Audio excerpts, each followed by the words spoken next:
Аса қамқор, ерекше мейірімді рахымды Алланың атымен бастаймын. Араб тілінде өтірікші адамды кәззап дейді. Құрандағы Нақл сүресінің 105-ші аятында Алла тағала жалған сөзді Алланың аяттарына иман келтірмейтіндер ғана айтады. Міне солар нағыз жалғаншылар дейді. Ал пайғамбарымыз саллаллаху алейхи уассалам өтірік айтушы туралы: егер адам өтірік айтатын болса, періштелер сол адамнан шыққан сасық иістен қашықтап кетеді деп айтқан. Енді өсекшілер жайында Хұжрат сүресінің 12-ші аятында Алла тағала: біріңді бірің алдамаңдар, біріңді бірің ғайбаттамаңдар. Іштеріңнен біреулер өлген туысының етін жеуді жақсы көре ме? Әрине мұны жек көресіңдер. Алладан қорқыңдар. Шынында Алла тәубаны қабыл етуші, өте мейірімді деп, өсек айтушыны өлген туысының етін жегенмен тең дәрежеге, яғни сондай күнәға батып жатқанын айтып жатыр. Сондай-ақ Хумаза сүресінде Алла тағала бүкіл қорлаушы өсекшіге нендей өкініш деп, өсекшінің бәрін жанған от құтонаға тастайтынын айтып баяндайды.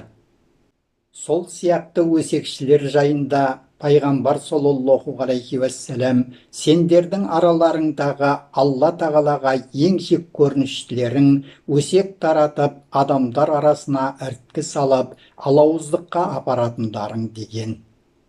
Қазіргі біз өмір сүріп жатқан қоғамның дертіне айналған әлеуметтік желідегі өсектер мен өтіріктер үздіксіз таратылып, кемсіту мен кекетулер, кектену мен кіжіну, бір-бірін боқтап боралау, жанжалдасу, болмағанды болды қып, өлмегенді өлді қып, жазықсызды жазықты қып, біреуді ажыратып, біреуді қосып, біреуді елден қашырып, біреуді түрмеге тоқытып, рас па жалған ба, оның түбін зерттемей, түрлі ақпараттарды тілдермен жайып, жалын боп шарпып, от боп жан-жағын өртеуде.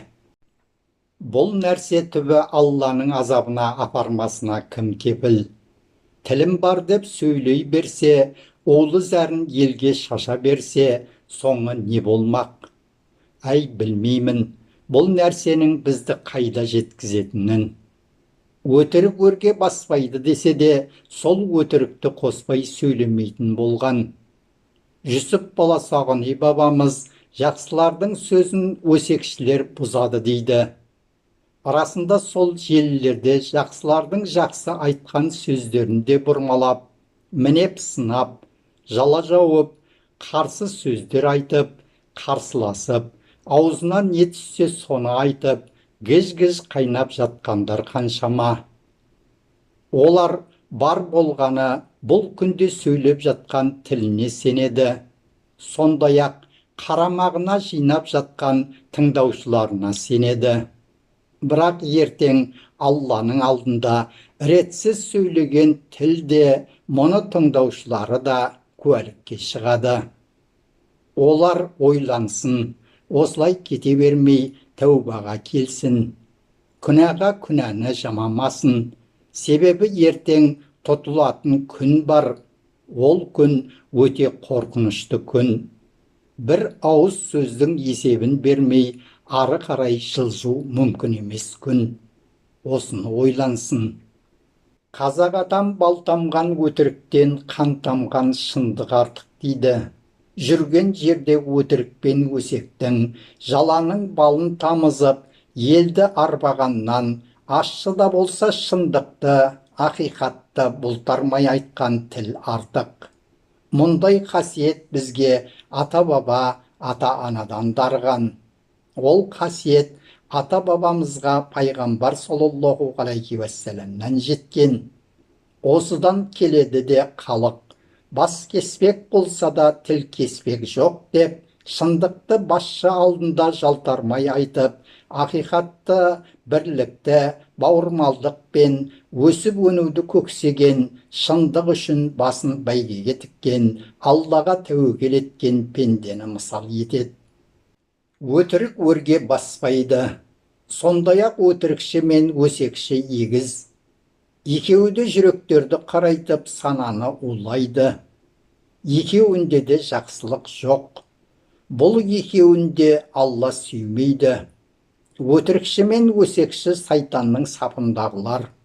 Мұндайдан ертерек арылып, тәубаға келмесе, ондайлардың барар жері қараңғы. Пендені ібіліс тартып қараңғыға сүйрейді. Өтірік өсек, арыз құрыз, нағыз қас дұшпанның өзі. Осы дұшпандықтан Алла және оның елшісі саллаллаху алейхи уассалам құтқармақ ниетпен ақиқатқа қарай, яғни қараңғылықтан жарыққа қарай жетелейді. Олай болса, Аллаға және Алланың елшісіне ілесейік. Өтірік өсек, жалған сөйлеуден, жалған ақпарат таратудан аулақ болайық. Жақсылыққа, шындыққа, ақиқатқа қарай ұмтылайық. Абай атамыз өз өлеңінде 5 нәрседен қашық бол, 5 нәрсеге асық бол деп жамандық пен жақсылықты ашықтайды. Өсек, өтірік, мақтаншақ, еріншек, бекер мал шашпақ 5 дұшпаның білсеңіз. Талап еңбек, терең ой, қанағат, рахым ойлап қой, 5 асыл іс көнсеңіз дейді. Құрметті тыңдарман қауым, Абай атамыз ашықтаған жамандықтарды бойдан тәрк етейік те, жақсылықтарды бойымызға жинап қуаттанайық.